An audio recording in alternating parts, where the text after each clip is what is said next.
نحمد ونصلي على رسول الكريم أما بعد فقد قال الله تبارك وتعالى في القرآن المجيد أعوذ بالله من الشيطان الرجيم بسم الله الرحمن الرحيم ذلك الكتاب لا ريب فيه هدى للمتقين وقال النبي صلى الله عليه وسلم خيركم من تعلم القرآن وعلمه الہی رونق اسلام کے سامان پیدا کر، الہی رونق اسلام کے سامان پیدا کر، دلوں میں مومنوں کے الفت قرآن پیدا کر۔ صدر محترم، اسٹیج پر رونق افروز بزرگان دین اور حاضر جلسہ، آج کی اس محفل میں اور آج کے اس مبارک اجلاس میں میرا موضوع سخن دنیا کی سب سے پاکیزہ اور مقدس کتاب قرآن پاک ہے۔ ہمیں چڑھتے سورج کی طرح یقین ہے کہ اس کا ایک ایک حرف سچا اور صادق ہے۔ وہ قرآن پاک جس کی زبان مقدس، بیان مقدس، جو فصاحت و بلاغت کا ٹھاٹھے مارتا وہ سمندر ہے اور اس کے متعلق ارشاد ربانی ہے۔ قرآن وہ کتاب ہے جس کے صادق اور برحق ہونے میں کوئی شک و شبہ نہیں، اور اس کے بارے میں محسن انسانیت حضور پاک صلی اللہ علیہ وسلم نے ارشاد فرمایا کہ تم میں سب سے بہتر وہ شخص ہے جو قرآن پاک کو سیکھے اور سکھائے۔ دعا کیجیے اللہ پاک ہم سبھی لوگوں کو قرآن پاک کی دولت سے مالا مال فرمائے، آمین۔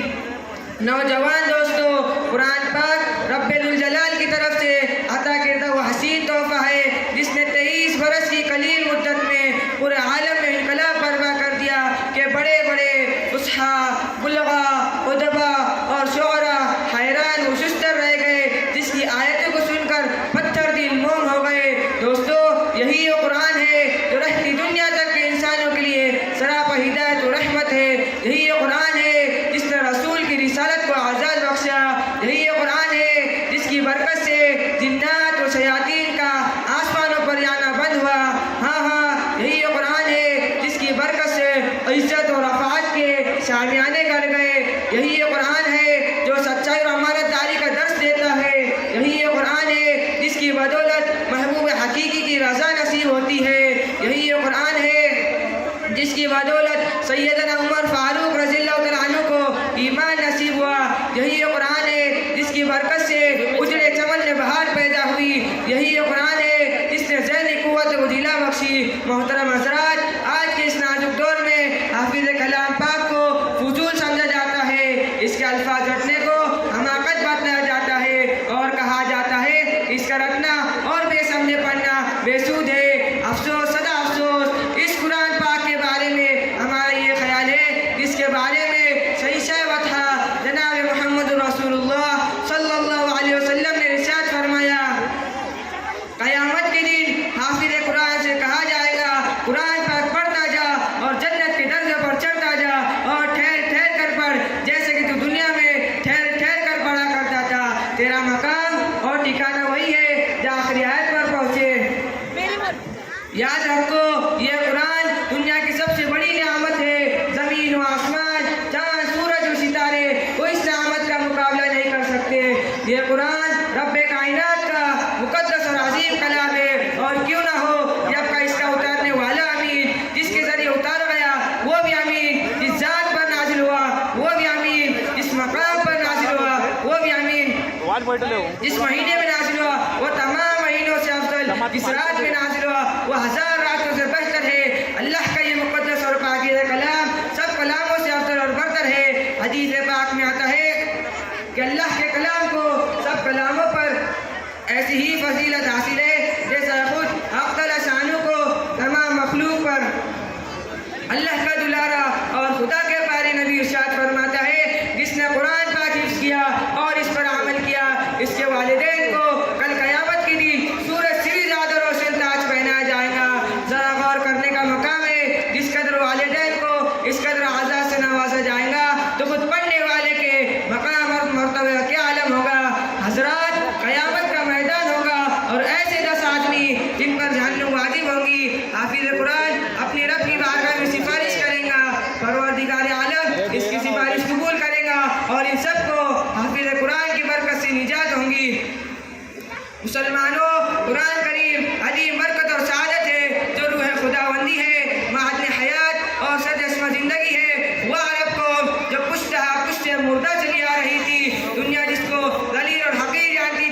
کوئی ان کو اونٹ کے میکڑیوں میں کھیلنے والا سمجھتا، کوئی ان کو جو اعلی عرب کا خطاب دیتا، کوئی ان کو جاہلین مکہ کہتا، لیکن جب قرآن آیا تو جن کا نام جو اعلی عرب تھا وہ صحابہ اکرام ہوئے، جن کو نفرت سے یاد کیا جاتا تھا، ان کو رضی اللہ عنہم و رضوا عنہ کا اعزاز ملا۔ جس زمانے کا نام جاہلیت تھا اس کا نام خیر القرون ہوا۔ وہ مردہ قوم جو کروٹ نہیں لے سکتی تھی، طاقت و قوت سے ایسی لیس ہو گئی کہ بڑی بڑی سلطنتوں اور حکومت و تخت لڑتی ہے، قیصر و کسریٰ غرور خاک میں ملا دیا۔ میرے دوستو، قرآن آیا تو عدل و مساوات کا پیغام آیا، قرآن آیا تو مذہب اسلام پھیلا، قرآن آیا تو باطل کے لہراتے جھنڈے ٹوٹ پڑے، قرآن آیا تو عزت و شرافت ملی، قرآن آیا تو روشنی ملی۔ ہاں مجھے کہہ لینے دیجیے، قرآن آیا تو سب کچھ ملا۔ ہے قول محمد قول خدا، فرمان نہ بدلا جائے گا، ہے قول محمد قول خدا، فرمان نہ بدلا جائے گا، بدلے گا زمانہ لاکھ مگر قرآن نہ بدلا جائے گا۔ افسوس صدا افسوس، ہم نے اس قرآن پاک کے دامن کو ترک کر دیا، افسوس صدا افسوس، ہم نے اس قرآن پاک کے دامن کو ترک کر دیا، ہم نے اس کی زندہ تعلیمات کو بھلا دیا۔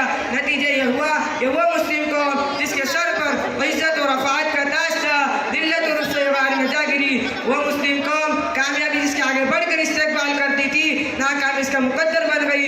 وہ مسلم قوم جس کی ایک آواز پر افریقہ کے جنگل میں رہنے والے خوفار درندوں نے میدان خالی کر دیا، آج ایک چوٹی بھی اس کا حکم ماننے کو تیار نہیں۔ وہ مسلم قوم جس نے کبھی حکومت و سلطنت کا فریضہ انجام دیا، آج غلامانہ زندگی بسر کر رہی ہے۔ وہ قوم جن پر کبھی تاریخ ناز آتی، آج ماتم کنا ہے۔ وہ مسلم قوم جس کی تاریخ روشن اور جس کی ماضی روشن اور تابناک تھی، حال و مستقبل اس کا تاریخ ہے۔ مسلمانوں سمجھو اور ہوشیار ہو جاؤ، قرآن کا غفلت کا پردہ چاک کر دو، قرآن پاک سے وابستہ ہو جاؤ، ورنہ یاد رکھو تاریخ ہمیں کبھی معاف نہیں کرے گی۔ حاضرین جلسہ، جان نثار صحابہ اکرام کے کتب خانے میں قرآن پاک کے علاوہ کوئی کتاب نہ تھی، اسی کو لے کر وہ آگے بڑھے اور کامیابی ان کے قدم چومتی چلی گئی۔ وہ قرآن ہی تھا جس کی برکت سے بدر کے میدان میں 313 نے مکہ کی قسمت پلٹ دی۔ ایک طرف 1000 لوگ ہیں اور ایک طرف 313 لوگ ہیں۔ اللہ پر یقین تھا، اللہ کی قوت و طاقت پر یقین تھا، قرآن ان کا رہبر تھا، اس سے وہ لوگ کامیاب ہوئے۔ شاعر کہتا ہے وہ معزز تھے زمانے میں مسلمہ ہو کر، وہ معزز تھے زمانے میں مسلمہ ہو کر، تم خوار ہوئے تاریخ قرآن ہو کر۔ آج ہم نے قرآن کو چھوڑ دیا، اللہ نے ہمیں سارے زمانے میں رسوا کر دیا۔ آ جاؤ قرآن کی طرف، آ جاؤ اس کے احکام کی طرف، قرآن کو اپنا رہبر بنا لو، اللہ زندگی بنا دے گا۔ اللہ پاک ہم سبھی لوگوں کو ہر روز قرآن سمجھ کر پڑھنے کی توفیق عطا فرمائے۔ وآخر دعوانا الحمدللہ رب العالمین۔ السلام علیکم ورحمۃ اللہ وبرکاتہ۔ قول محمد قول خدا، فرمان نہ بدلا جائے گا، بدلے گا زمانہ لاکھ مگر قرآن نہ بدلا جائے گا۔ اب اس کے بعد